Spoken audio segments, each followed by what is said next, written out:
Welcome to the Beyond 50 radio program, and we thank you for joining us today. I'm your host, Daniel Davis.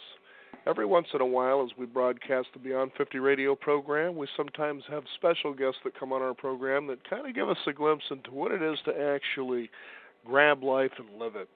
Joining us here on the program today is someone who did that. She was one of the first women to ever run for vice president under the Libertarian Party, and she's going to share with us today her experience about that as well as many other things. And what we'd like to do is welcome Tonie Nathan to the Beyond 50 radio program today. Thank you for joining us today, Tonie. Oh, thank you very much for asking me. Now, I'm curious, what is the Libertarian Party from your experience? Well, it's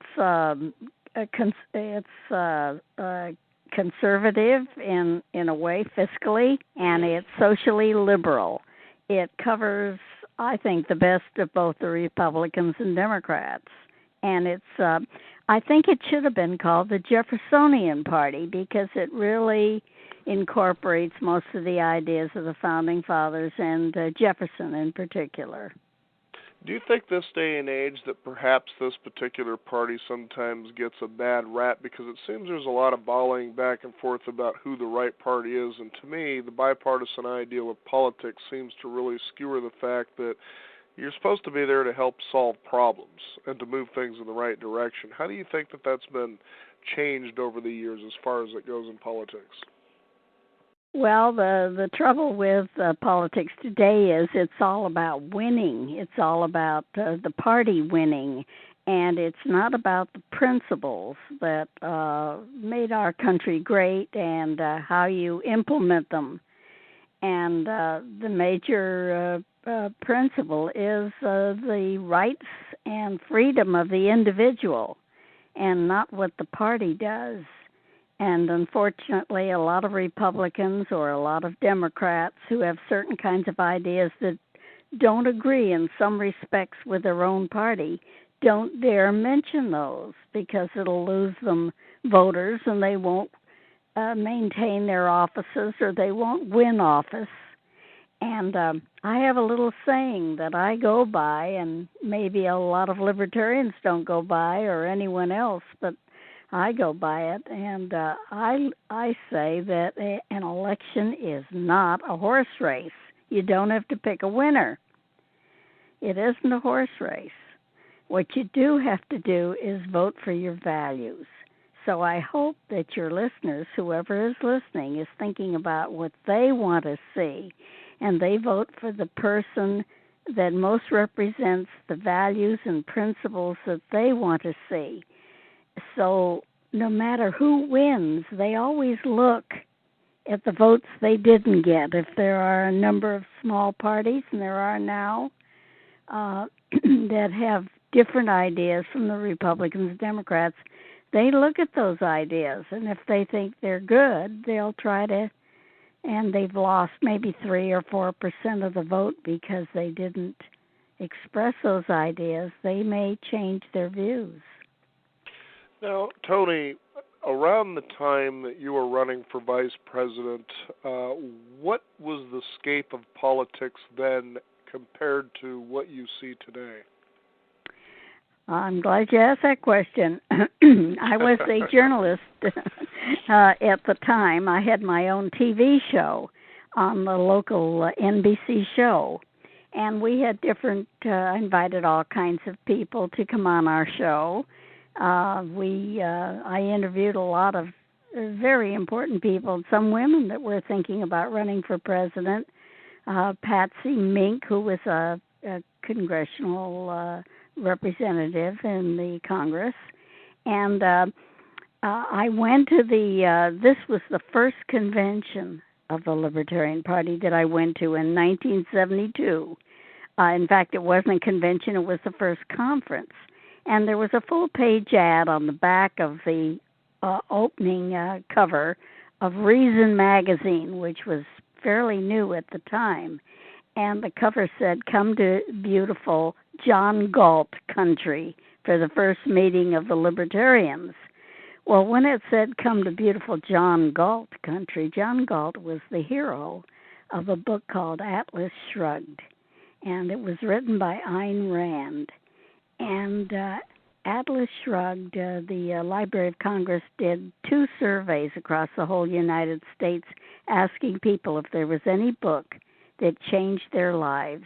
And the number 1 book mentioned, of course, was the Bible.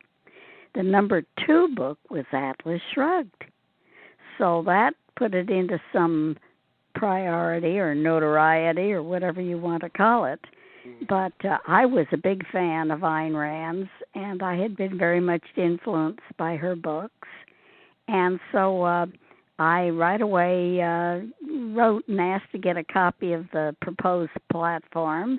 And when it came back, I really liked it. So I thought I would go there as the producer of the show that I was doing on TV and show how a third party gets started, because there really weren't any third parties at that time. And I went to the convention, and there weren't any other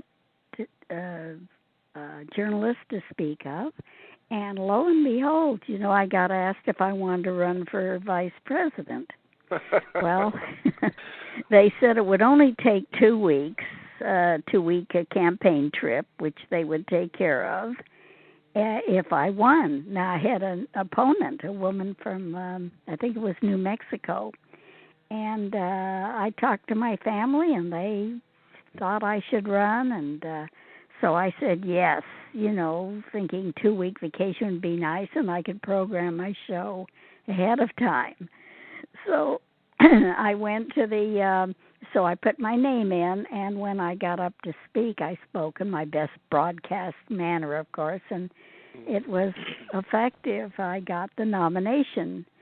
And one of the interesting things that happened was that there were 2 nominations for president, and one of them was John Hospers, who was then dean of the School of Philosophy at USC in California. And he was had written a book called Libertarianism, A Political Philosophy as Time Has Come. And I had lunch with him, and I liked him very much. The other person nominated was the man I came to Denver with in his car. He was a teacher, and he was from Oregon, too. And he told me when we found out we were both nominated, he for president and me for vice president, that we couldn't both win, that according to the Constitution, the Republican and the Democratic candidates, and the candidates of those 2 high offices had to be from different states. So I didn't dare vote for him. But anyway, he didn't win. John Hospers did. And then I won for the vice president. And I was very excited about the opportunity to represent the Libertarian Party. And it was the first nomination of the Libertarian Party.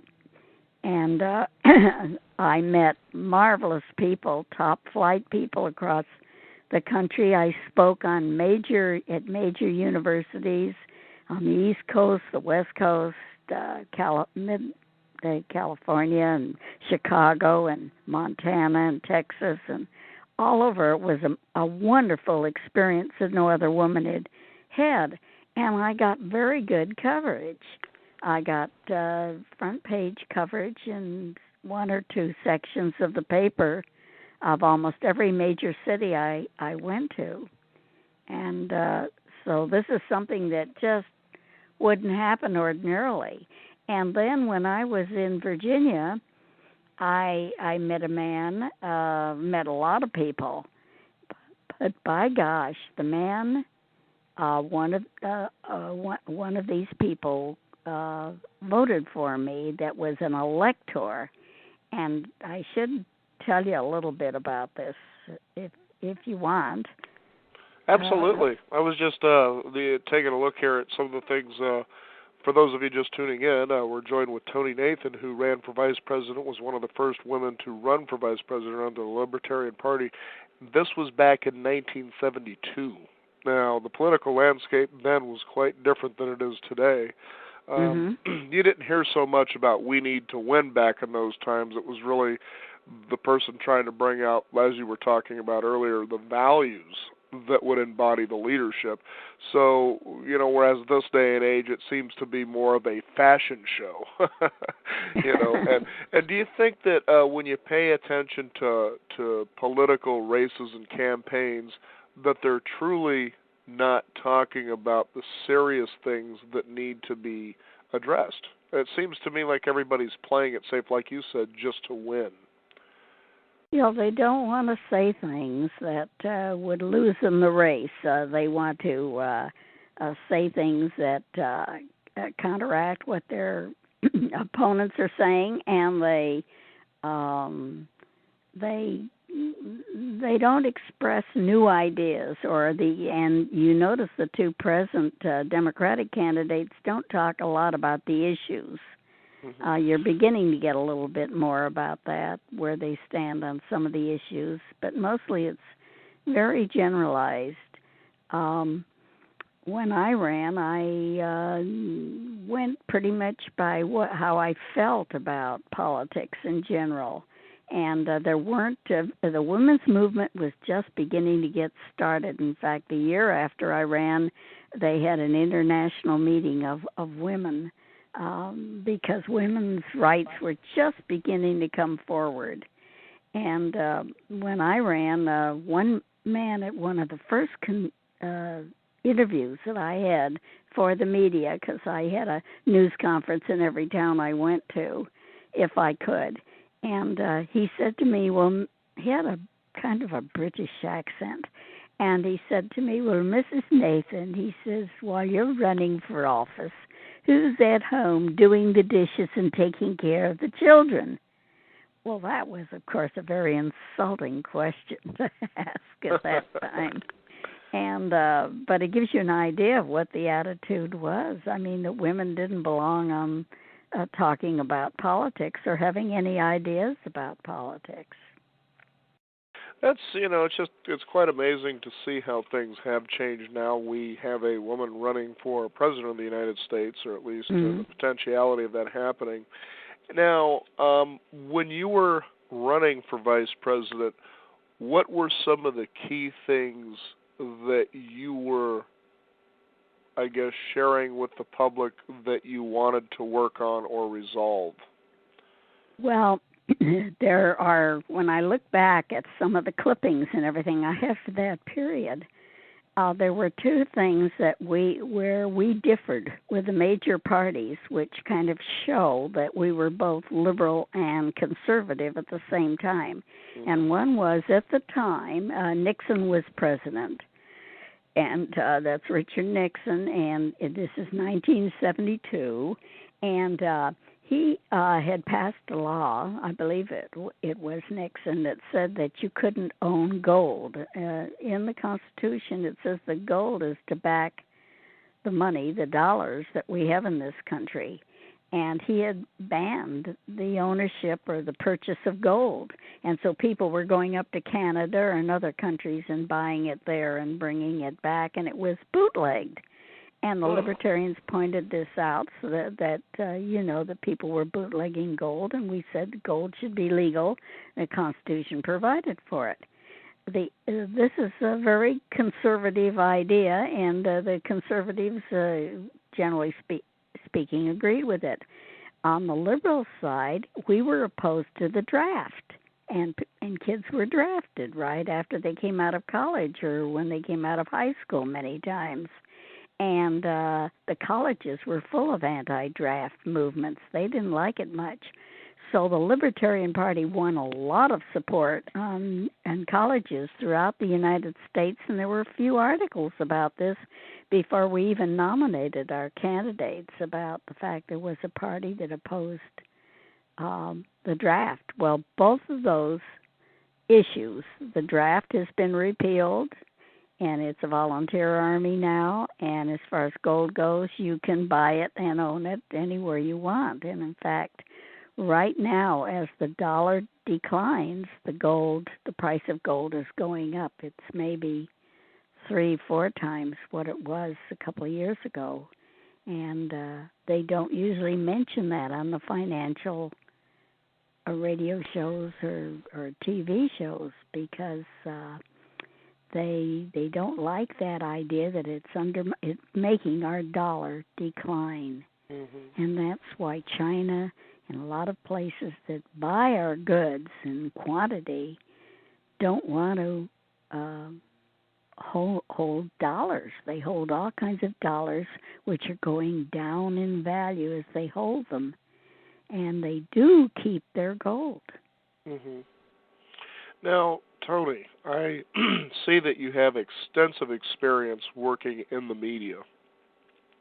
For television, you had a public affairs show on the local NBC television affiliate KVAL and several radio shows. You were a reporter, columnist.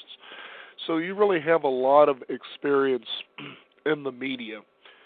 How do you think the media's responsibility today is versus how it was in the time that you were really active and running for vice president? Do you feel that they're responsible this day and age, or do you feel that they're really kind of skewering the information? Because one of the reason I bring this up is when you take a look at the race, and it seems to be mostly about Obama and Clinton, is they seem to focus more on them slinging trash at each other than they do about what they actually had said when they were doing as they've been doing their different speeches and talks throughout the United States. What do you think about the way the media is portraying everything today versus when you were in? Well, there's really so many changes, and they're happening so quickly nowadays. That's because I think of Internet and because people are getting their information from so many different sources, and newspapers are losing a lot of their influence on the public, where everybody used to read the paper every morning. Now they don't. They get up and read the Internet, or they've read it the night before, and they know everything is going to be in the morning paper. Mm-hmm. And I think the media has influence, but I think that a lot of people are getting theirs from Internet and from other sources, and there's a lot of differing opinions. I was raised in Hollywood, California. I should mention this, and got married and had my 3 children there, and that was the most liberal town probably in the whole United States. And excuse me, and so I hadn't even met a Republican until I left there. So a lot of people that think of the Libertarian Party as being conservative and a branch of Republicanism are wrong, because there are a lot of liberals. In fact, I'm writing a book called From Liberal to Libertarian, because that's where I came from, a very liberal background. And the media doesn't really go into what created the party and what reasons we had, and 2 of them I gave you. One of them was the draft, which it seemed to me totally unconstitutional and wrong, and it was. And the others are people that just differed with other issues and found that they weren't expressed by the media. The media just ignored them. And right now, all the political shows that you look at, they never mention that if you're an independent, they do mention independence. They like that. But they don't mention the fact that most of these independents have left in large quantities of the Republicans and the Democrats, and they don't even know there's other places to go, such as the Green Party, the Constitution Party. The Libertarian Party is the 3rd largest party in the country, and we have got more candidates in office than all the other minor parties combined. And we have elected mayors and Congress people. We had 2 or 3 members in the state parties that were elected in Alaska and in New Hampshire. We had about 3 libertarians in the legislature, and there is just a growing group of people when they find out about the Libertarian Party that want to belong because it's more has more beliefs that emulate the Constitution, and they do have ideas that are both liberal and conservative, and this pleases a lot of people. I think they're more intellectual than the other two parties, which kind of go by tradition. And I think that they'll do very well but the media, to get back to the media never mentions the name of the Libertarian Party or interviews many people that are Libertarian. One of the big influences in Washington is the Cato Institute, CATO. The Cato Institute is very influential in offering libertarian arguments. They don't call them that, but they're arguments on a lot of issues that the libertarians believe in. And they have been growing and teaching classes, and they have more and more people, and they're a big influence in Washington. And they're the founder and CEO and president of Cato was my campaign manager in 1972. So I know him pretty well, Ed Crane, and there are a lot of groups like that in Oregon, where I'm from. There is the Cascade Policy Institute, and they're very influential throughout the state, and they're libertarian. The founder of this group actually ran for office as a libertarian at one time, and now we're getting former Republicans and Democrats in the party. For example, Bob Barr, former congressman from the U.S. Congress, is indicated his desire, and I think it's pretty evident that he wants to be a candidate for president. And we're having a national convention to nominate the candidates that we want in May 22nd to May 26th in Denver, Colorado.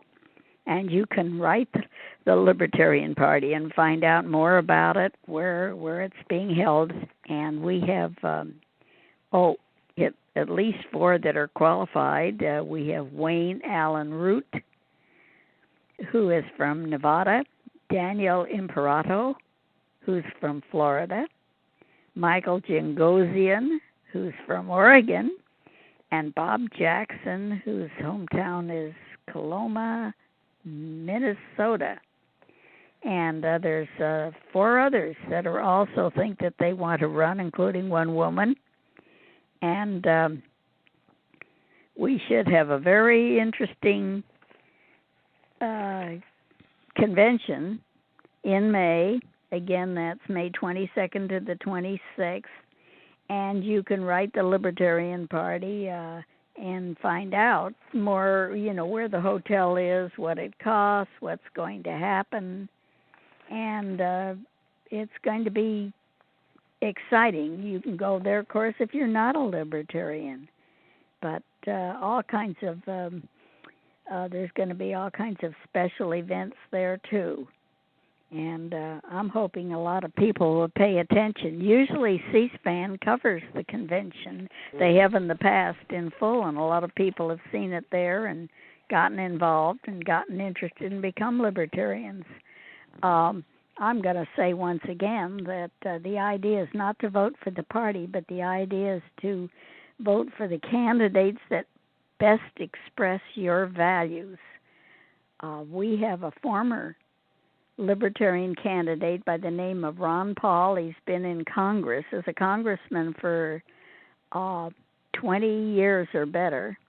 And he ran in 1988. He left the Republican Party and ran as the Libertarian candidate for president and did very well. Then he went back to the Republican Party. And now the media, when they're mentioning the candidates you can vote for, and they mention the fact that all of a sudden I'm running a blank on the McCain. McCain is running as the Republican candidate. They never mention that Ron Paul is still on the ballot. He never dropped out like a lot of the others, and he usually gets around 7% of the vote, and that shows that there's at least 7% of registered Republicans are voting Libertarian. So you're seeing definitely a nice change where people are saying, well, it's no longer party identification that really matters, but the fact that we're actually beginning to see emerging, hopefully, quality leaders that are actually going to do something. Well, I hope so, and not afraid, leaders that aren't afraid of indicating where they think their values are, and are not afraid it's going to lose them votes or win them votes, doing it for that reason. People that really say, this is what we need in America. This is where we need to change. Here's how we do it. A lot of them talk about reducing taxes. They don't say how. Just like George Bush Sr. back in the day, read my lips, no new taxes.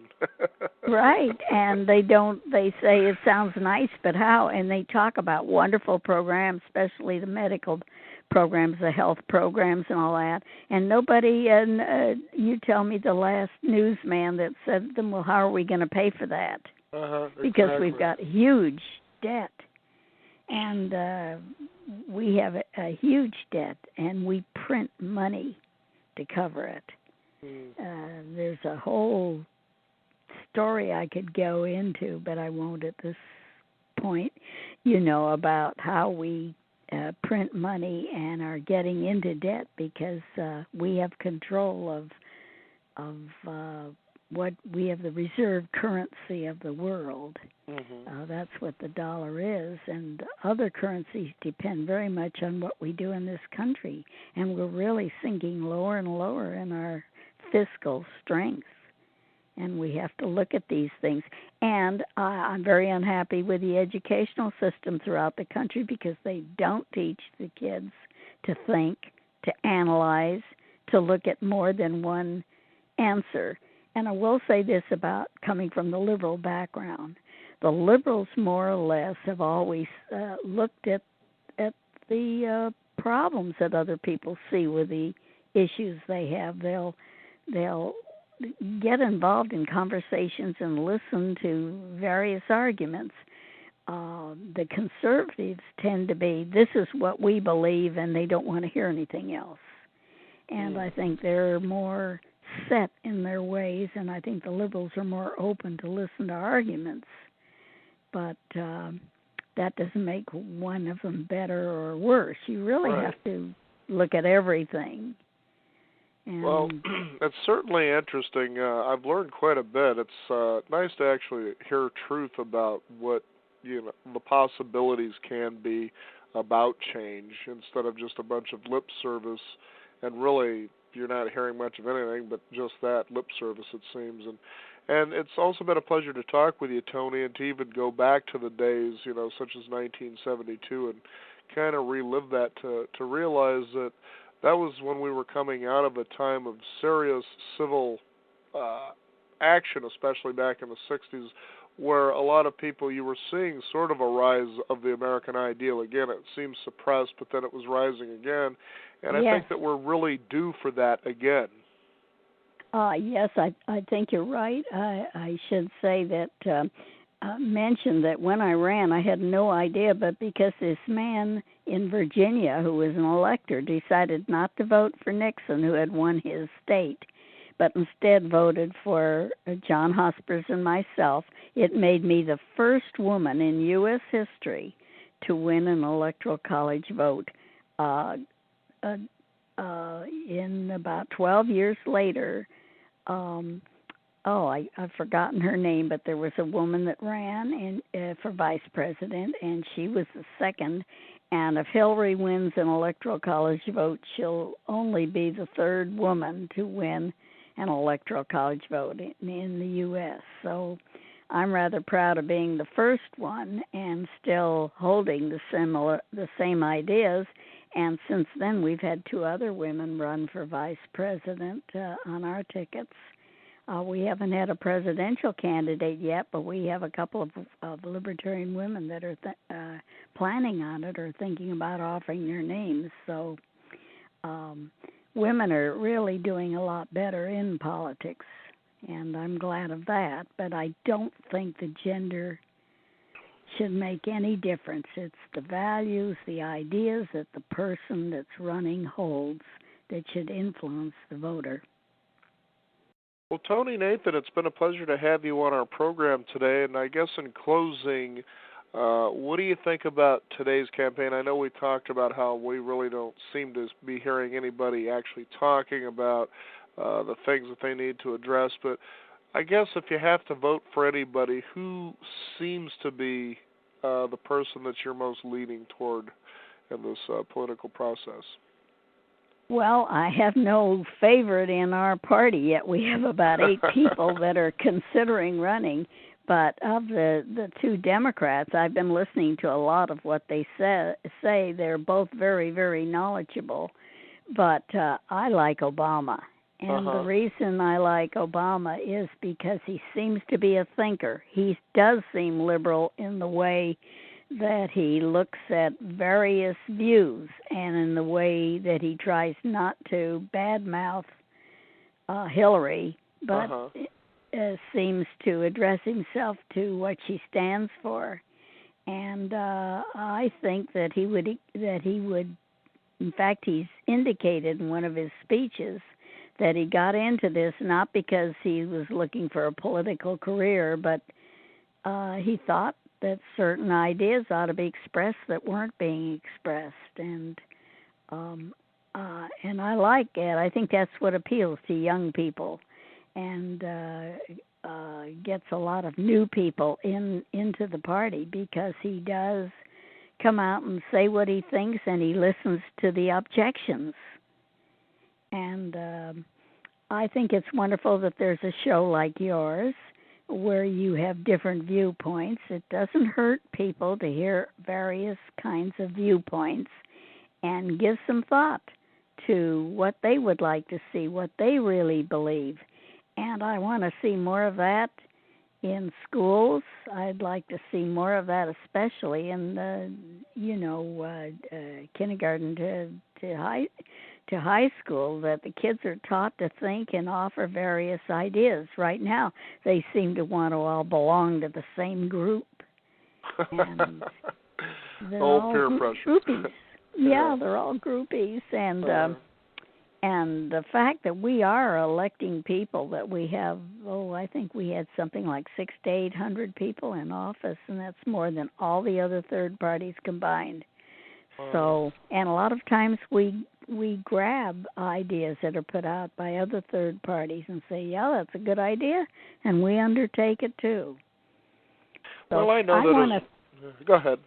I was just going to say I want to thank you, Daniel, for having this very interesting program, and I hope a lot of people are listening and thinking about what we're talking about.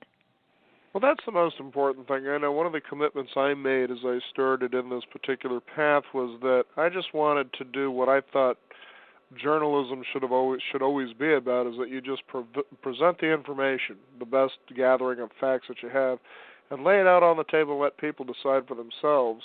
And I guess you can really become frustrated. I don't even watch the news or anything of the like, just because you see so much bias. You can just see it. It's almost as if you hear a whole broadcast and it's all about assumptions and opinions, but no facts about what actually happened, unless it's somebody who robbed a liquor store. And so, and to be able to create a program like this that actually serves those particular needs, bringing someone like yourself. Just yesterday we had Barry Goldwater Jr. on the program talking about conservatives and conservative values. And it's interesting that really, as you were describing the Libertarian Party, it sounded very much like the conservatives. And I was telling him, I said, it's quite interesting that if you talk about a conservative and what that is, and here we have this administration that's about to be out of office, thank goodness, that is supposed to be Republican conservative, but what you describe sounds nothing like this particular party. And I just find it amazing that still out there continuously that the reason we bring these things up is to try to encourage people who are going or potentially going to the polls to vote that you are truly a lot of times electing good solid officials who are seriously doing the best that they can do, but it's still up to us, the voters, to be sure that we continue to put those kinds of people in those positions so that the job can get done. And it sounds like that was exactly something that you tried to do back in 1972, and you're still to this day following through with that message to be sure to ensure that people understand that. And we want to thank you again for joining us here on our program today. It was my pleasure, and I appreciate your having a program like this where we can talk about various views. Thank you so much, Michael. You bet. Thank you very much. Daniel. I'm sorry. Yes, Daniel. And I want to thank Tonie Nathan again for joining us on the program. Again, she was one of the first, or if not the first, woman to run for Vice President of the United States on the newly formed Libertarian Party ticket. Hopefully you'll really kind of take a listen to this program, just like the one we did on Senator Barry Goldwater, so that you can understand the roots of the political process and what that means, especially for you as an individual. I'm Daniel Davis. We want to thank you for joining us today. You've been listening to the Beyond 50 Radio program. Be sure to visit our website, beyond50radio.com. That is the number 50 with a 50. And sign up for our free weekly e-newsletter. We also welcome your questions or comments, and please pass it on and tell a friend. Again, thank you for joining us today, and remember, live your day past halfway.